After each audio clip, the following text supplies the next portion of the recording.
Tôt ce matin, des agents du FBI sont venus chez nous. Nous sommes là pour arrêter votre mari. J'ai tremblé, mon mari n'a rien fait de mal. L'agent a répondu sérieusement, Madame, connaissez-vous la véritable identité de votre mari? Puis mon mari s'est agenouillé. Ma bien-aimée, pardonne-moi. Je te cache un secret depuis 40 ans. En entendant sa confession, mon monde s'est effondré. Avant de commencer l'histoire, n'oubliez pas de laisser un like et de vous abonner à la chaîne pour voir plus d'histoires comme celle-ci. Dans la petite ville rurale d'Elmwood, en Ohio, les feuilles d'érable commençaient à prendre des teintes dorées avec l'arrivée de l'automne. C'est dans une maison blanche à 2 étages, située dans un quartier résidentiel juste à côté de la rue principale, qu'Hélène et Robert Mitchell avaient cultivé leur amour pendant 40 ans. Le jardin était rempli de rosiers bien entretenus en pleine floraison, et à l'entrée se trouvait un banc en bois que Robert avait fabriqué lui-même. Sur ce banc, une plaque affichait fièrement les mots « Bienvenue chez les Mitchell ». Hélène avait travaillé de nombreuses années comme bibliothécaire et avait finalement pris sa retraite l'année précédente. Appréciée de la communauté pour son doux sourire et sa personnalité chaleureuse, elle continuait de faire du bénévolat en lisant des histoires aux enfants à la bibliothèque. Robert était l'une des personnes les plus respectées de la ville. Ses activités caritatives s'étendaient sur des décennies, incluant des dons à l'orphelinat local, du bénévolat dans les maisons de retraite et un soutien aux familles en difficulté. Ses bonnes actions étaient innombrables. Les habitants de la ville l'appelaient Saint Robert, et il avait même reçu une lettre de reconnaissance du maire. Grand, avec des cheveux argentés soigneusement coiffés et une allure digne, il arborait toujours un sourire bienveillant. Le couple avait 2 enfants. Leur fille, Cathy, travaillait comme infirmière à l'hôpital général local. Tout en élevant ses 2 enfants, Emma, 10 ans, et Ben, 8 ans, avec son mari Michael, elle était une fille attentionnée qui chérissait ses parents. Leur fils, Jake, était instituteur dans une école primaire. Encore célibataire, mais avec une petite amie, il avait hérité de l'esprit charitable de son père et donnait des cours de soutien gratuits aux enfants défavorisés après l'école. La rencontre d'Hélène et Robert remontait à 42 ans, quand elle avait 20 ans. Robert, alors âgé de 21 ans, travaillait dans une petite usine locale. Ni l'un ni l'autre ne venait d'une famille aisée, et ils vécurent modestement les premières années de leur mariage. Cependant, le destin a basculé lors de leur 3e année de mariage. Robert a gagné à la loterie. Les gains n'étaient pas énormes, mais pour le jeune couple, c'était plus que suffisant. Leur vie par la suite fut comme un film rempli de jours heureux. Robert utilisa l'argent de la loterie pour créer une petite entreprise de construction, gagnant la confiance de la communauté grâce à son travail honnête et sincère. L'entreprise se développa régulièrement, apportant la stabilité à la vie de sa famille. Cependant, ce que Robert chérissait le plus n'était pas le profit, mais le fait de redonner à la communauté. Il avait coutume de dire que ceux qui ont la chance d'être fortunés ont une responsabilité, et il se consacra à des activités caritatives. Hélène était profondément fière de la gentillesse et du sens de la justice de son mari. En 40 ans de mariage, ils avaient rarement eu de disputes sérieuses. Robert mettait toujours sa famille en premier, respectait les opinions d'Hélène et traitait leurs enfants avec à la fois fermeté et une profonde affection. Leurs amis les enviaient souvent, les considérant comme le couple idéal, et Hélène elle-même était satisfaite de sa vie conjugale.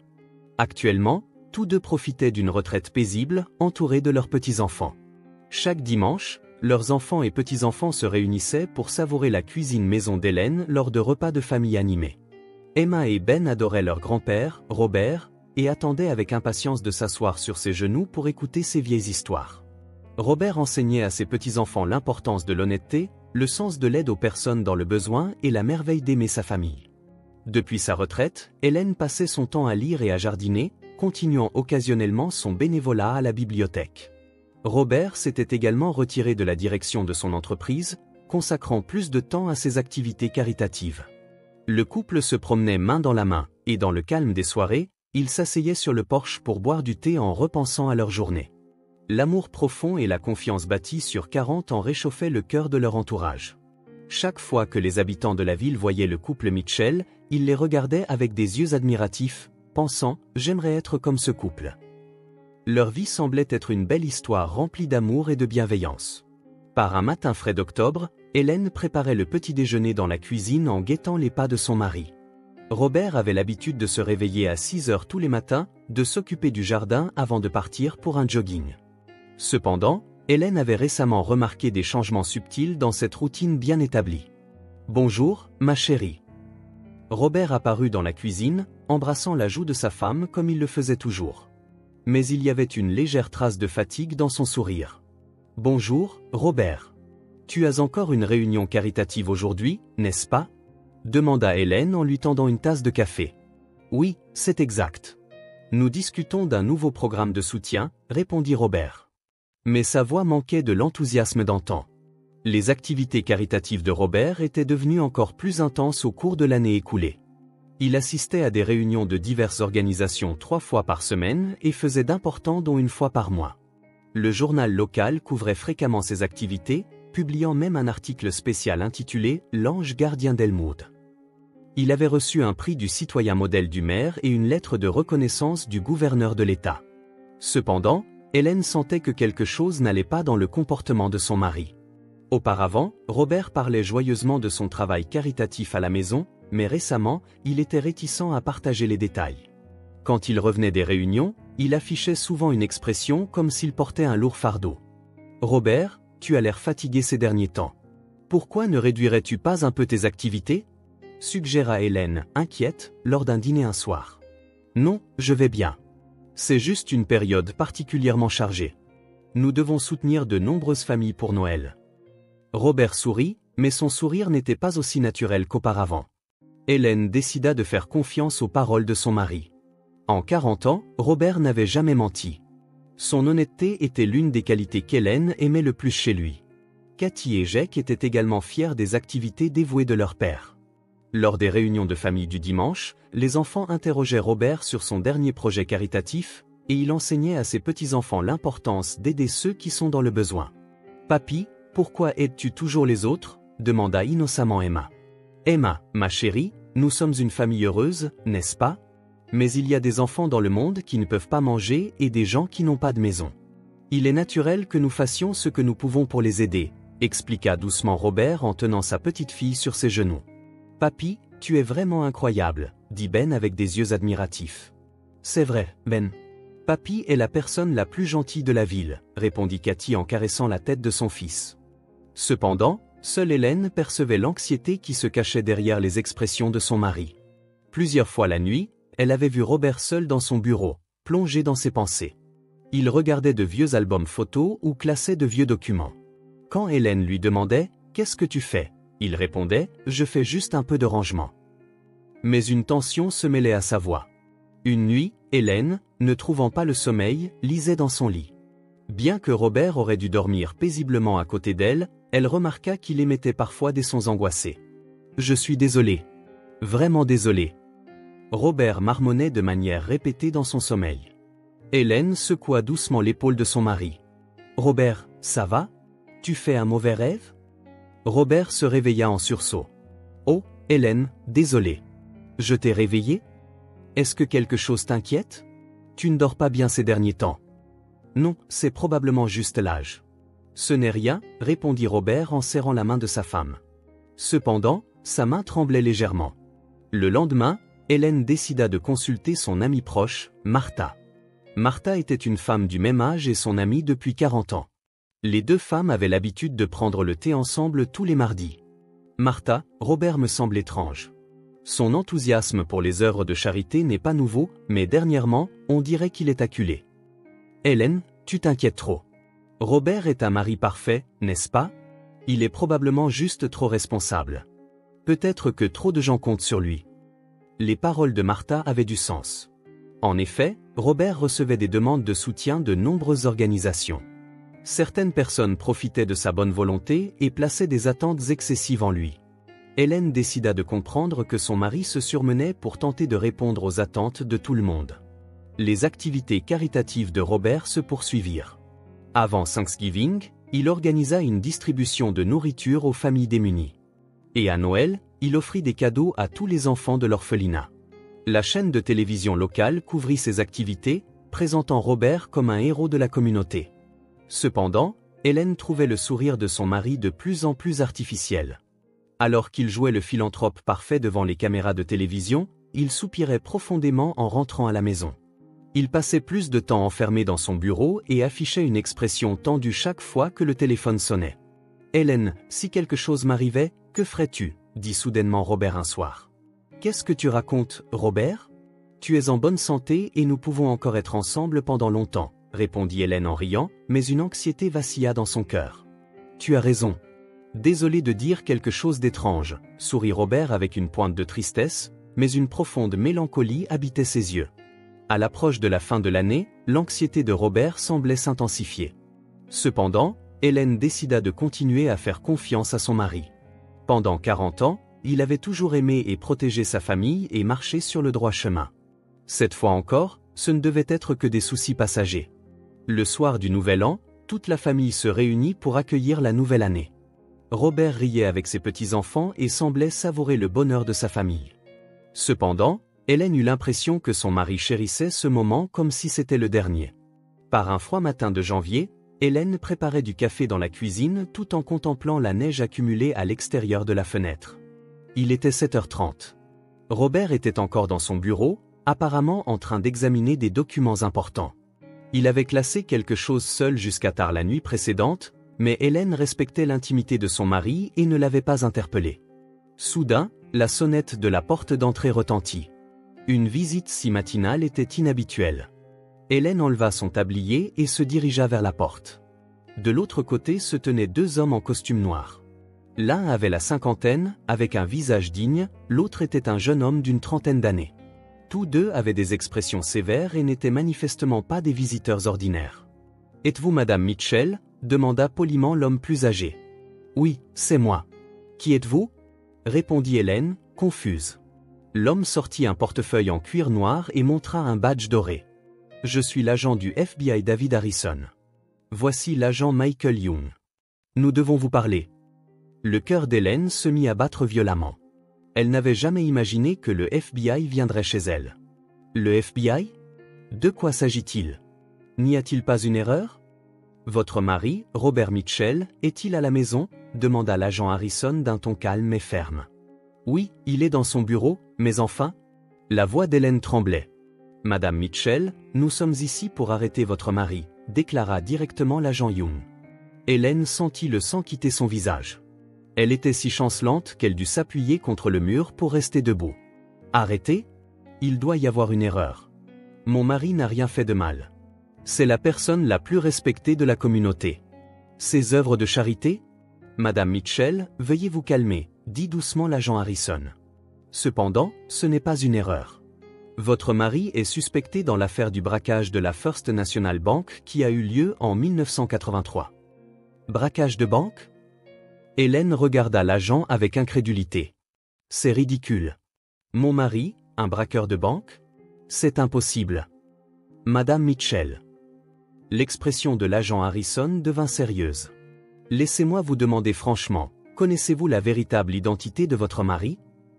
À ce moment, on entendit le bruit de la porte du bureau qui s'ouvrait. Robert apparut lentement dans le couloir. Son visage était pâle, comme si le moment qu'il redoutait depuis si longtemps était enfin arrivé. Il tenait un vieil album photo dans ses mains. Robert. Hélène tenta de se précipiter vers son mari, mais l'agent s'interposa. Robert regarda sa femme et inclina profondément la tête. Puis, soudain, il tomba à genoux. Des larmes qu'il n'avait jamais montrées à personne en 40 ans coulaient sur ses joues. « Ma femme bien-aimée, pardonne-moi. » La voix de Robert tremblait. « J'ai un secret que je cache depuis 40 ans. » Robert, qu'est-ce que tu dis ? Lève-toi. Hélène était confuse. Ce que ces gens disent est un mensonge, n'est-ce pas ? Toi, un braqueur de banque ? C'est… Robert leva les yeux vers sa femme à travers ses larmes. Je t'ai menti. Le 15 mars 1983, j'ai braqué la First National Bank. Et j'ai volé 37 000 $. Hélène sentit son monde s'effondrer avec un grand fracas. C'était le moment où elle comprit que tout ce en quoi elle avait cru pendant 40 ans n'avait été qu'une illusion. C'est un mensonge. Dis-moi que c'est un mensonge. La voix d'Hélène était rauque. Je n'ai jamais gagné à la loterie. Cet argent, c'est celui que j'ai volé. Robert se couvrit le visage de ses 2 mains. J'étais jeune et stupide. Et dans mon désir de te rendre heureuse, j'ai fait quelque chose d'irréparable. L'agent Harrison sortit des menottes. Attendez, cria Hélène. Mon mari a vécu comme un bon citoyen pendant 40 ans. Il a continué ses œuvres de charité et a contribué à la communauté. Allez-vous encore le traiter de criminel? Madame Mitchell, tout le monde est égal devant la loi, répondit calmement l'agent Young. Le travail caritatif de votre mari est admirable, mais il n'efface pas les crimes passés. Alors qu'on lui passait les menottes, Robert parla à sa femme. Hélène, s'il te plaît, crois que je t'aime, que j'aime nos enfants. Mon travail caritatif était une expiation. Chaque jour sans exception, j'ai regretté ce jour-là. Pourquoi ne me l'as-tu pas dit? S'écria Hélène en pleurant. Pourquoi as-tu gardé le silence? Nous sommes mari et femme. Nous aurions pu tout surmonter ensemble. J'avais peur, la voix de Robert était tendue. J'avais peur de te perdre. Peur d'être méprisé par nos enfants. Mais cette dernière année, je ne pouvais plus supporter les remords. Chaque nuit, je pensais à me rendre. Hélène écouta les paroles de son mari tout en comprenant la raison de ses récents changements. Les excuses dans son sommeil, ses expressions anxieuses, son commentaire sur « si quelque chose m'arrivait ». Tout prenait sens maintenant. « Monsieur Mitchell, veuillez nous suivre. » L'agent Harrison tira légèrement le bras de Robert. « Hélène. » Robert se retourna alors qu'on l'emmenait. « Les 40 années que j'ai passées avec toi ont été le moment le plus heureux de ma vie. Ça, c'est la vérité. Mon amour pour toi et nos enfants était entièrement réel. » La porte d'entrée se referma et Hélène se retrouva seule. Le silence dans la maison pesait sur elle comme une chape de plomb. Elle s'appuya contre le mur avec des mains tremblantes et s'affaissa lentement sur le sol. La confiance, l'amour et les liens familiaux construits sur 40 ans. Tout cela avait été bâti sur un tissu de mensonges. En apprenant cela, Hélène ne savait plus quoi croire. L'amour de son mari était-il réel ou était-ce une comédie née de la culpabilité? Ses activités caritatives venaient-elles vraiment de sa bonne volonté ou n'étaient-elles qu'une expiation? Dehors, la neige continuait de tomber. Hélène regardait cette neige à travers ses yeux brouillés de larmes, essayant d'accepter que sa vie venait d'être complètement bouleversée. 2 heures après que Robert eût été emmené, Hélène était toujours assise sur le canapé du salon. Elle tenait une tasse de café froid dans ses mains, fixant d'un air absent le paysage enneigé à l'extérieur. Rien ne semblait réel. C'était comme être dans un mauvais rêve. Vers 10 heures du matin, le téléphone sonna. C'était Cathy. « Maman, ça va? J'ai vu les nouvelles sur papa à la télé. Qu'est-ce qui se passe? » Hélène ne savait pas comment répondre. « Cathy, peux-tu venir tout de suite? Contacte Jack aussi. » 1 heure plus tard, Cathy et Jack arrivèrent en toute hâte. Cathy était venue directement de l'hôpital dans son uniforme d'infirmière, et Jack avait quitté l'école plus tôt. Leurs visages montraient à la fois la confusion et l'anxiété. « Maman, c'est vrai, papa est un braqueur de banque ?» demanda Jack d'une voix tremblante. Hélène prit une profonde inspiration et leur raconta en détail ce qu'elle avait entendu des agents du FBI et la confession de Robert. Les enfants restèrent sans voix et le silence se prolongea un moment. « Je n'arrive pas à y croire, » dit Cathy en se prenant la tête. « Papa était notre fierté. Son travail caritatif, sa réputation dans la communauté, tout ça était un mensonge? » Le travail caritatif était réel, Cathy, dit doucement Hélène. Votre père a certainement commis une erreur, mais les bonnes actions de ces 40 années n'étaient pas fausses. Mais la source des fonds était de l'argent volé, n'est-ce pas? La voix de Jack contenait de la colère. Nos vies, nos frais de scolarité, tout a été construit sur de l'argent criminel. Cet après-midi-là, l'avocat Martin Gray se rendit chez les Mitchell. C'était un ami qui s'occupait des affaires juridiques de Robert depuis de nombreuses années. « Hélène, je suis vraiment désolé. J'ai entendu l'histoire détaillée de la bouche de Robert, » commença Martin avec une expression grave. Le 15 mars 1983, Robert est entré dans la First National Bank avec une arme et a volé 37 000 $. Il avait 21 ans à l'époque. Son mobile était purement d'échapper à la pauvreté et de stabiliser sa vie de jeune marié avec toi. « Y a-t-il eu des blessés ?» demanda Hélène d'une voix tremblante. « Non, heureusement, personne n'a été blessé. Robert avait une arme mais n'a pas tiré. Cependant, un vol à main armée est un crime grave. » Martin poursuivit, « Ce qui est intéressant, c'est le bilan des bonnes actions que Robert a accomplies au cours des 40 années suivantes. Le montant total qu'il a donné à la communauté dépasse de 50 fois le montant qu'il a volé.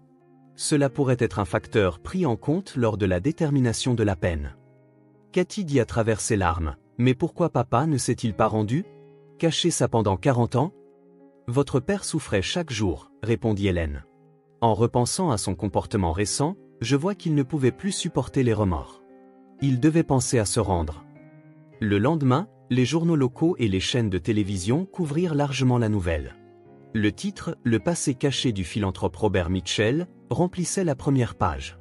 Les réactions des habitants de la ville étaient partagées.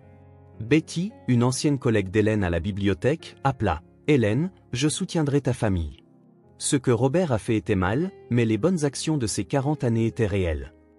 D'un autre côté, il y avait des opinions sévères. Le directeur de l'orphelinat publia une déclaration disant « La charité faite avec de l'argent volé n'est rien d'autre que de l'hypocrisie. » Cependant, de nombreux bénéficiaires montrèrent des réactions différentes. Les résidents de la maison de retraite créèrent une pétition commune « Robert Mitchell est notre bienfaiteur. » Sans lui, beaucoup de gens seraient morts dans le froid et la solitude. 3 nuits plus tard, la famille se réunit à nouveau pour discuter. La colère de Cathy et Jake se transforma progressivement en émotions complexes. « J'ai rendu visite à papa, rapporta Cathy. Papa souffrait vraiment. Je pense que son amour pour nous est réel, mais je ne peux pas non plus lui pardonner de nous avoir menti pendant 40 ans. Jake parla doucement. Qu'est-ce que je suis censé dire à mes élèves? Le père de votre professeur était un braqueur de banque? Les élèves respectaient papa. Hélène serra la main de son fils. Jake, le passé de ton père ne peut pas être changé. Mais tu vis ta propre vie. L'erreur de ton père ne diminue pas ta valeur. À ce moment, Ben, 8 ans, sauta sur les genoux de sa grand-mère. Mamie, quand est-ce que papy rentre à la maison? Hélène serra son petit-fils dans ses bras, ne sachant comment expliquer. Finalement, elle décida de dire la vérité d'une manière adaptée à son âge. Ben, papy a fait quelque chose de mal il y a longtemps, alors maintenant il doit en assumer la responsabilité. Mais l'amour de papy pour Ben n'a pas changé. Est-ce que papy est une mauvaise personne? Demanda Emma, anxieuse. Non, répondit immédiatement Hélène. Papy a fait une erreur, mais ce n'est pas une mauvaise personne. C'est une personne gentille qui a aidé beaucoup de gens pendant longtemps. Les gens sont compliqués. Une semaine plus tard, la famille prit une décision importante. Ils choisirent de soutenir Robert plutôt que de l'abandonner. Je ne pardonne pas le passé de papa, dit Jake. Mais en tant que famille, nous ne pouvons pas l'abandonner. Quand papa aura payé pour son crime et reviendra dans la société, nous devrons être là pour le soutenir. Cathy acquiesça. Nous qui avons vu le travail caritatif de papa ne pouvons pas nier sa bonne volonté. Le point de départ était peut-être mauvais, mais les bonnes actions qui en ont découlé étaient réelles. Hélène réfléchit à ses 40 ans avec son mari. Les fondations étaient peut-être fausses, mais l'affection quotidienne, l'éducation des enfants, les moments en famille et les contributions à la communauté étaient réelles. Elle décida de croire que l'amour de Robert était authentique, et non une comédie née de la culpabilité. Peut-être sommes-nous mis à l'épreuve, dit Hélène à sa famille. Le véritable amour ne consiste pas à aimer la perfection de quelqu'un, mais à continuer de l'aimer, y compris avec ses défauts et ses erreurs. Cette nuit-là, Hélène se rendit seule dans le bureau de Robert. Sur le bureau restaient de vieilles photos et lettres qu'il avait classées. Parmi elles se trouvaient leurs photos de mariage. Les sourires du jeune couple étaient radieux. Hélène serra cette photo contre sa poitrine et pleura. Les 40 années n'avaient pas été vaines. L'amour était réel, et elle décida qu'ils continueraient à avancer en tant que famille. 1 an plus tard, la ville d'Elmwood était décorée de fleurs. Dans le jardin de la famille Mitchell, les nouveaux bourgeons des rosiers que Robert avait soigneusement entretenus poussaient, verts et luxuriants. Après 3 mois de détention, Robert obtint une peine avec sursis, compte tenu de ses contributions à la communauté et de 40 ans de bonnes actions. De plus, grâce aux pétitions de nombreuses personnes qui l'avaient soutenu et à une recommandation de grâce du gouverneur de l'État, une grâce officielle fut décidée. Cependant, la condition était qu'il rembourse la totalité du montant volé, plus les intérêts, à la banque. Hélène, merci. Sans toi, je ne serais pas ici maintenant. Robert était assis sur le banc du jardin, tenant la main de sa femme. Ses cheveux étaient devenus encore plus blancs, et de profondes rides étaient gravées sur son visage. Mais il y avait de la paix dans son expression, libéré du fardeau qu'il avait porté si longtemps. « Je n'ai jamais cessé de t'aimer, » répondit Hélène avec un sourire. « Mais plus de secrets. Pas même les plus petits. Je te le promets. » Robert hocha la tête, les larmes aux yeux.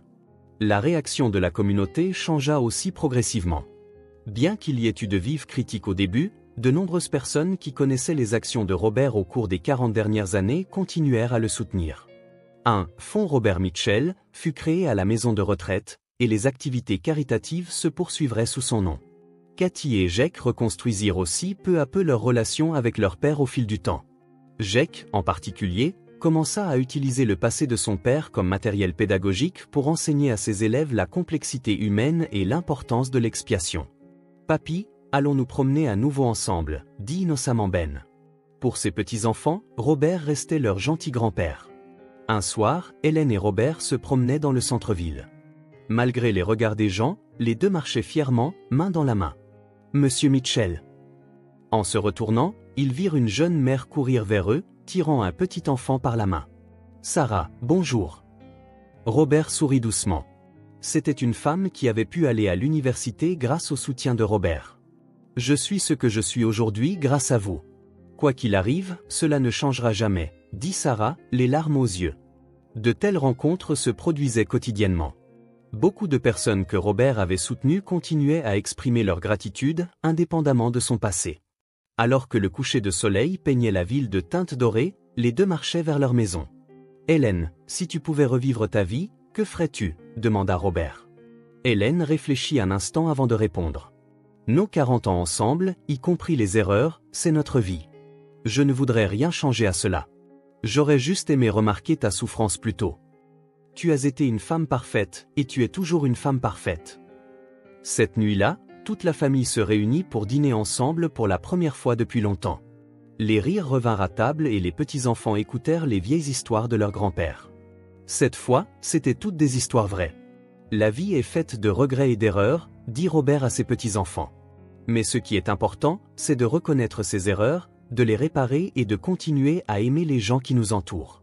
« Papy est génial », dit Emma avec des yeux purs. « Non, Emma. Papy n'est qu'un être humain. Pas parfait, juste un être humain ordinaire. » Dehors, les premières étoiles d'été commençaient à scintiller. La paix était revenue chez les Mitchell, mais ce n'était pas la paix factice d'avant. C'était une véritable paix, bâtie sur la vérité et le pardon. Hélène regarda son mari et pensa, « Le véritable amour ne consiste pas à aimer la perfection de quelqu'un, mais à continuer de l'aimer, y compris avec ses imperfections. » Leur 41e année de mariage commençait cette fois sur des fondations véritablement solides. Et le couple se jura silencieusement de parcourir le reste de leur vie honnêtement et avec amour, main dans la lumière de la vérité.